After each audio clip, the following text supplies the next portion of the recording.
Ya, seperti tadi kita sampaikan, justru karena kondisi dunia ini adalah kondisi alam ujian.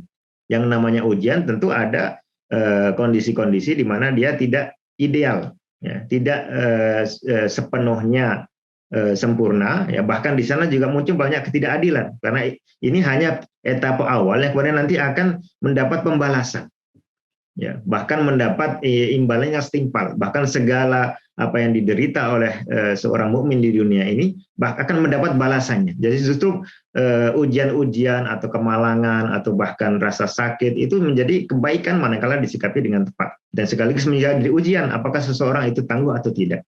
Seringkali orang itu kan melihat secara egois, ya, saya sudah banyak berdoa tetapi kenapa tidak dikabulkan oleh Allah, ya, sementara orang lain ibadahnya hanya sedikit malah justru dikabulkan. Padahal dia secara batinnya sudah meyakini Allah Maha Adil.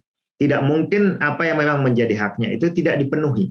Nah, ketika dia berada dalam kondisi seperti itu, tidak justru muhasabah, mencari sebab kenapa sih doa saya tidak dikabulkan. Kan pasti ada doa tidak dikabulkan, pasti ada sebabnya.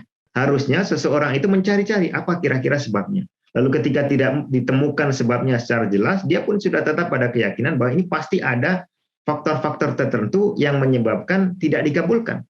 Karena jelas Allah Subhanahu wa taala itu tidak bisa dibantah, adalah yang Maha Penyayang, ya, Maha memenuhi janjinya, pastilah ada faktor-faktor yang menghalangi itu terwujud. Nah, tinggal bagaimana saya memperbaiki itu semua. Memperbaiki titik-titik, ya, tidak justru menyalahkan Sang Pencipta, tapi melihat kekurangan dan kesalahan diri kita sendiri. Nah, itu yang kemudian dipenuhi. Wallah.